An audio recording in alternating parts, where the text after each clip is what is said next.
Waalaikumsalam Bu Helen. Iya, kini hari ini kita ada kegiatan melakukan yang namanya coaching ya Pak ya. Sebelum kita melakukan kegiatan coaching, saya ingin menanyakan beberapa hal kepada Pak Thorik nih. Yang pertama yang akan saya diskusikan tentang kompetensi coaching apa yang ingin Bapak kembangkan. Saya sangat tertarik dengan keterampilan coaching dan saya menyadari ada 1 dari 3 kompetensi inti yang perlu sekali saya latih dan terus dikembangkan ya Bu ya. Salah satunya adalah kehadiran penuh, karena saya merasa bahwa kehadiran penuh sebagai potensi dasar yang dilakukan terlebih dahulu untuk nanti kita bisa mengembangkan potensi-potensi yang lain. Itu. Oke, berarti di kompetensi ini yang ingin Bapak kembangkan adalah kehadiran penuh ya Pak ya. Pertanyaan kedua, kompetensi mana yang secara spesifik ingin diobservasi? Saya terkadang kalau sedang berbicara dengan teman saya Bu, berbicara formal atau non formal, kadang ada satu yang saya agak sedikit rasa itu kurang dari diri saya, dimana saya kadang pikiran suka traktif, kadang ada merasa bahwa saya kurang bisa dalam menyimpulkan dan memfokuskan konsentrasi saya untuk cerita sama saya, makanya mau saya kembangkan lagi Bu ya Bu di sini. Kemudian indikator yang tercapainya dari tujuan pengembangan yang ingin Bapak dapatkan apa?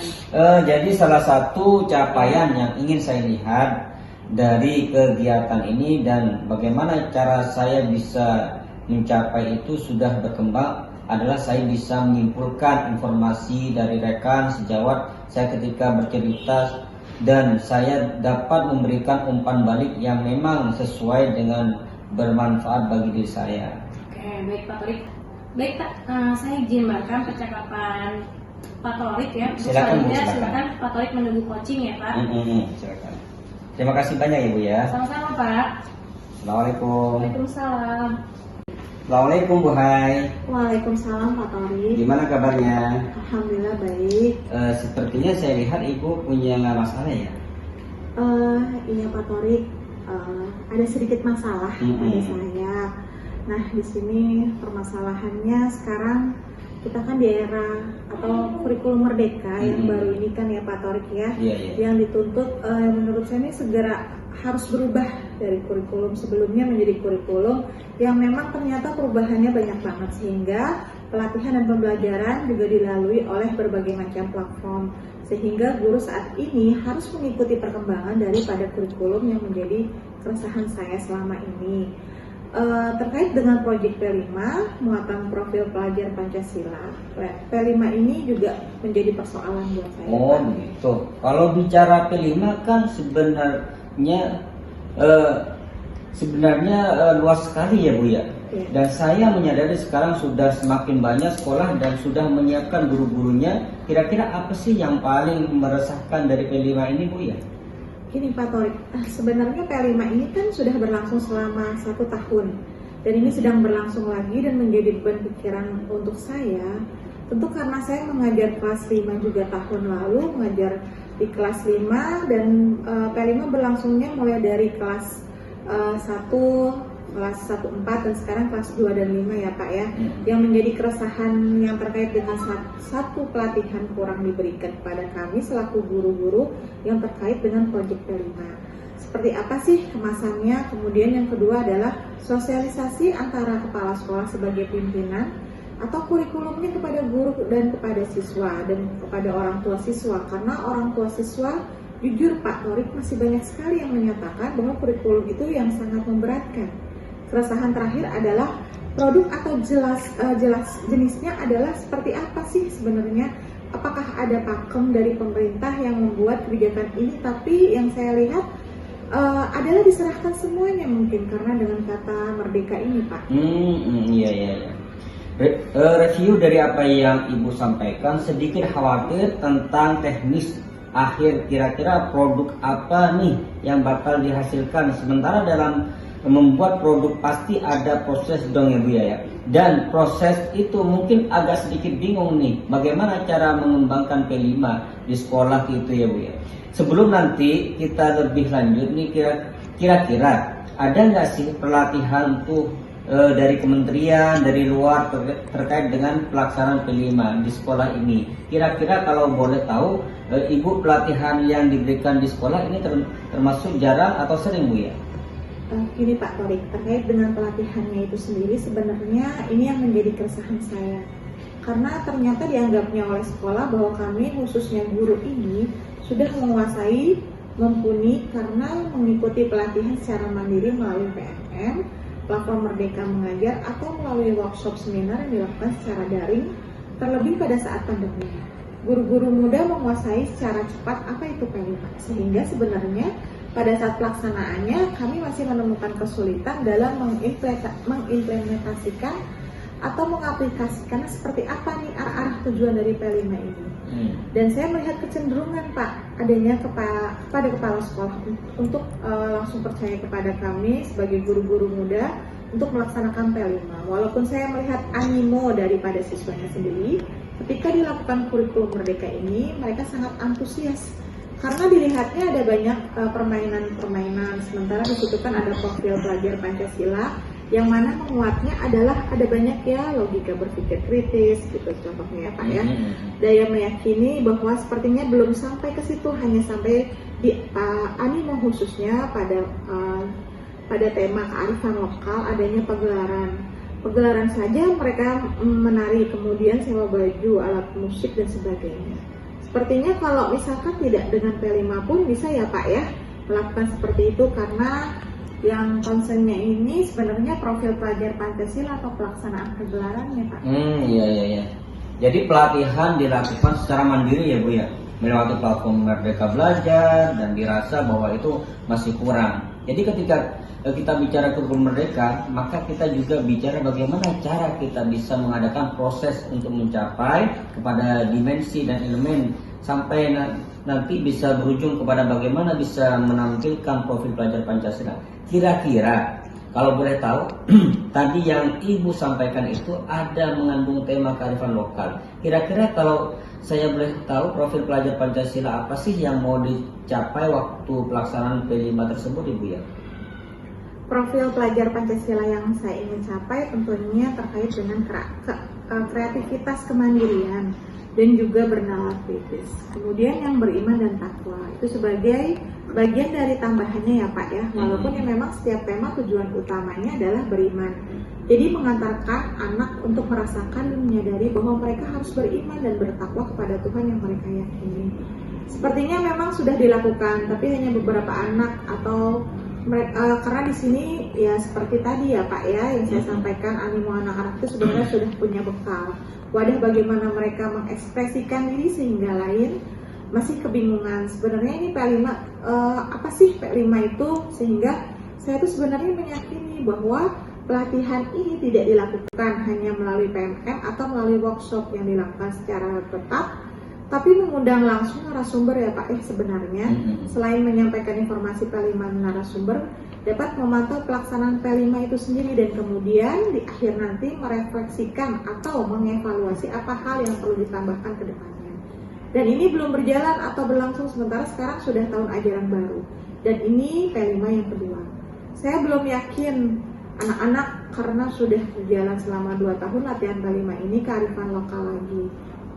Kebetulan dan akan ada pergelaran. Saya melihat kompetensi anak-anak untuk pergelaran memang ya balik lagi animo hanya dirasakan beberapa anak, tapi saya melihat ada anak-anak yang tidak merespon juga sih Pak ya. Oh begitu ya Bu gambarannya Bu. Jadi sebenarnya kalau saya amati ya Bu ya, sudah ada rencana. Sebenarnya Ibu hanya mungkin saja jadi penasaran kira-kira bagaimana respon dari teman-teman sejawat yang katakanlah yang tadi masih muda-muda yang sudah mengikuti pelatihan mandiri. Kira-kira selama proses P5 itu berlangsung, respon mereka dan tingkat kolaborasi antara Ibu dan teman-teman bagaimana sih Bu ya? Sama Pak Tori, hanya masih ditemukan keresahan terkait dengan sebenarnya kita tuh mau ngapain sih kalau misalkan kita mau pakai yang tahun lalu, ya udah seperti itu. Dan lebih banyak arahan ya itu tadi keresahan yang kedua. Keresahan ya Pak yang pertama, yang kedua sosialisasi antara guru dengan orang tua yang ada, sehingga membuat sebuah asumsi di mana orang tua mengatakan bahwa kenapa ya kurikulum ini malah banyak anggaran yang harus dikeluarkan. Saya ingin memutus pemikiran atau pola berpikir bahwa tidak semuanya P5 ini harus diuangkan. Jadi tetap perasaannya masih ada di dalam diri setiap guru-guru yang menangani P5. Iya. Sedikit sekali lagi ya Bu ya. Jadi menurut Ibu lebih bagus apa kira-kira ya? Tadi kata Ibu salah satu tujuannya untuk menampilkan profil pelajar Pancasila sudah ada sedikit, tapi ada anak-anak masih bingung mau dibawa kemana ini. Disampaikan juga apa kolaborasi dan lebih baik ada narasumber ya Bu ya kira-kira. Oke, jadi sebenarnya Ibu tadi yang sudah saya katakan punya rencana aksi ke depan seperti apa ya? Hanya memang mungkin ya Ibu ya, kedepannya kalau saya boleh memberikan usulan kepada Ibu, kolaborasi tadi itu mungkin bisa ditingkatkan sedikit ya Bu ya. Dan memang dalam P5 itu kalau saya dengar informasi dari mana-mana memang kita kembali kepada kurikulum merdeka. Dan mungkin nanti yang saya pahami bahwa adalah ternyata sudah ada kolaborasi, hanya mungkin nanti sedikit satu dua hal yang mungkin bisa disampaikan kepada pihak yang lain agar kolaborasi bisa menjadi nyaman dan kedepannya juga Ibu ya. Kira-kira Ibu dari rencana aksi yang tadi Ibu sampaikan sebenarnya sudah jadi solusi. Kalau saya boleh tahu tindakan nyata Ibu tadi itu rencananya yang akan mau dilakukan kapan ya? Karena mengingat P5 sudah berjalan ya Bu ya? Iya, benar sekali Pak Torik. Sebenarnya sudah dilakukan dan sudah saya sampaikan kepada pihak sekolah dalam hal kurikulum terkait dengan P5 ini Pak. P5 kemarin tidak dilakukan evaluasi. Yang pertama saya sampaikan kepada kurikulum bahwa seharusnya kita melakukan evaluasi apa yang sudah dan apa yang belum dilakukan. Karena P5 ini berlangsung hanya begitu saja Pak. Apalagi pada saat pengisian rapor ternyata saya yang tadinya memiliki bahwa raportnya akan sesulit itu pengisiannya dengan raport yang biasanya, tapi ternyata hanya indikator yang berkembang. Saya tidak mengabaikan proses dan mendapatkan nilai itu indikator tersebut karena yang justru penting adalah proses saya menyampaikan itu kepada kurikulum. Pokoknya saya meminta evaluasi dan diperlukan adanya narasumber untuk datang ke sekolah dan jadi pemantau. Bisa dilihat dari sekolah lain yang memang sudah baik dalam menerapkan profil pelajar Pancasila, kemudian direspon baik memang, tapi sampai saat ini Pak, memang belum ada realisasinya Pak. Iya. Jadi mungkin secepatnya ya Bu ya, saya setuju dengan Ibu untuk mengadakan kolaborasi dengan teman-teman sejawat. Jadi Ibu sudah mendapatkan sedikit pencerahan nih mungkin ya dari kita saat ini Bu ya. Iya Pak. Lebih kepada penguatan juga ya Pak ya, bahwasanya ternyata ya saya mungkin akan melakukan hal yang sama kemudian, tapi nanti juga akan saya tambahkan dengan catatan bahwa ya harus segera evaluasi, kalau tidak ya P5 ini akan seperti ini terus. Dan juga bahkan tadi per hari ini juga kurikulum menyampaikan kepada saya usahakan pergelaran yang akan kita laksanakan tidak mengeluarkan dana dan anggaran sepeser pun. Saya memberikan argumentasi bahwa saya tidak mungkin kecuali sekolah menyediakan, dan itu tidak juga mungkin ya Pak ya. Sehingga saya menyampaikan kepada beliau bahwa ya sudah kita lakukan sosialisasi untuk memberikan pemahaman kepada orang tua siswa bahwasanya P5 ini sangat tidak mungkin kalau misalkan tidak mengeluarkan anggaran, karena pagelaran seperti contohnya hal kecil dalam membuat sebuah karya pasti ada benda atau barang yang harus kita beli Pak. Itu juga mengeluarkan uang. Jadi saya sempat berargumen dengan kurikulum bahwasanya tidak bisa Pak. Jadi tugas saya untuk mewadahi sosialisasi tersebut jadi artinya bukan untuk pungutan, tapi lebih kepada kita punya indikator bahwasanya P5 akan kita lakukan. Temanya yaitu kearifan lokal. Kearifan lokalnya adalah subtemanya ABCD misalnya, dan ternyata dari ABCD ini perlu adanya benda atau barang yang disediakan, sehingga dari pola pikir yang salah tadi diluruskan. Jadi nggak ada lagi suara-suara sumbang di belakang, apalagi sampai nanti ke dinas ataupun sampai ke tahapan yang lebih tinggi. Iya, sangat bahaya. Jadi memang kuncinya adalah di komunikasi dan melibatkan seluruh pihak untuk melaksanakan P5 ini ya. Saya sudah sangat sepakat alhamdulillah, dan Ibu sudah memberikan solusi dan masalah sendiri di sini. Tugas saya hanya menguatkan pemikiran Ibu saja. Saya doakan semoga apapun yang ibu rencanakan akan berdampak positif bagi bapak, ibu dan sekolah, ya, ibu ya. Iya, baik Pak. Terima kasih sudah memfasilitasi saya dalam coaching hari ini ya Pak ya. Dan mudah-mudahan apa yang sudah saya rasakan saat ini menjadi hal yang lebih baik ke depannya. Dan saya juga akan menyampaikan ini kembali kepada pimpinan sekolah agar P5 berjalan dengan sesuai tujuannya. Oh ya, yang terakhir ya Bu ya. Setelah kegiatan coaching ini perasaan ibu bagaimana? Saya menjadi terbuka, terus banyak pengalaman yang mungkin akan saya ambil dari diri pribadi saya ya, kekurangan atau kelebihan yang saya dapatkan hari ini dari hasil coaching saya ini. Oh ya, terima kasih banyak Ibu ya. Mudah-mudahan berhasil apa yang direncanakan. Cukup sekian, assalamualaikum. Waalaikumsalam warahmatullahi wabarakatuh. Assalamualaikum Kak Torik. Waalaikumsalam warahmatullahi wabarakatuh, Bu Helan. Iya, tadi bagaimana Kak kegiatan coachingnya? Alhamdulillah berjalan dengan baik. Ya, apa saja yang sudah mulai berkembang dari kegiatan tadi Pak? Yang sudah berkembang, jadi mungkin saya sudah sedikit memberikan umpan balik dan menyerap sedikit informasi dari yang disampaikan oleh pihak coaching kepada saya, dan saya bisa memberikan pertanyaan yang agak sedikit berbobot dan bisa mengambil informasi dari coaching yang tadi bercerita kepada saya, Bu. Oke, untuk tujuannya, apa si coaching mampu memberikan tujuan dari pembicaraan coaching tadi Pak? Iya, pada sesi terakhir saya melihat bahwa coaching sebenarnya sudah memiliki penyelesaian. Hanya mungkin coaching agak sedikit butuh penguatan dari pihak luar. Sehingga saya tadi memposisikan diri saya sebagai pihak yang akan menguatkan pilihan yang kira-kira paling bijak yang bisa dilakukan oleh pihak coaching. Dan alhamdulillah di sesi terakhir jadi coaching terlihat sangat tercerahkan untuk kedepannya nanti akan seperti apa kepada pihak sekolahnya. Oke, jadi untuk identifikasi yang tadi saya lihat, Bapak sering menggali pertanyaan sehingga keluarlah itu semua permasalahan yang ada pada coaching ya Pak ya. Coaching tadi itu baik untuk rencana aksi, tadi Bapak juga mendengarkan kapan akan dijalankannya Pak. Untuk rencana aksi yang dijalankan, disampaikan dan dilakukan oleh coaching tadi mengatakan secepatnya. Hanya memang kalau kita bicara secepatnya mungkin ini masih sifatnya tentatif untuk bisa melakukan kolaborasi dan komunikasi secara menyeluruh. Artinya pihak coaching menyampaikan bahwa ternyata hal ini memang harus dibicarakan dan tidak hanya dari pihak kurikulum saja, tapi coaching juga menyampaikan bahwa seluruh pihak termasuk orang tua juga harus mengikuti komunikasi untuk membicarakan penyelesaian dari masalah terkait P5 tersebut, Ibu. Untuk sekolah sendiri Pak, bagaimana tanggung jawabnya tadi Pak? Untuk dari pihak sekolah, tanggung jawabnya adalah mungkin memberikan sedikit keleluasaan bagi guru-guru untuk bisa mengadakan P5. Hanya mungkin dari pihak sekolah masih banyak yang harus diusulkan. Bagaimana caranya agar ide dari guru ini bisa disetujui dan disepakati bersama. Berarti di sini saya lihat alur dari cerita tersebut sudah berjalan ya Pak Torik ya.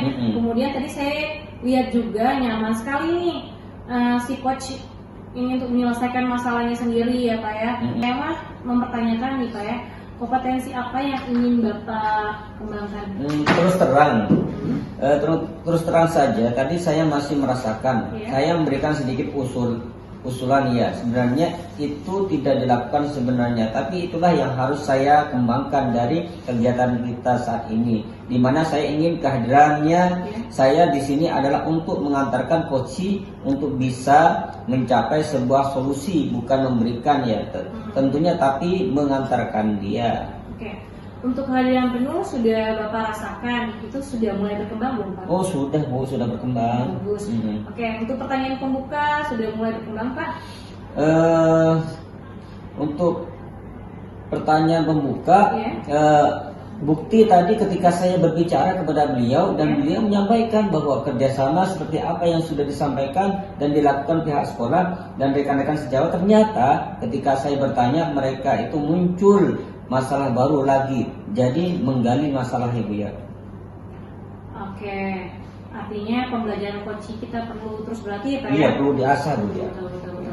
ada proses interaktif antara pembicaraan tadi Pak?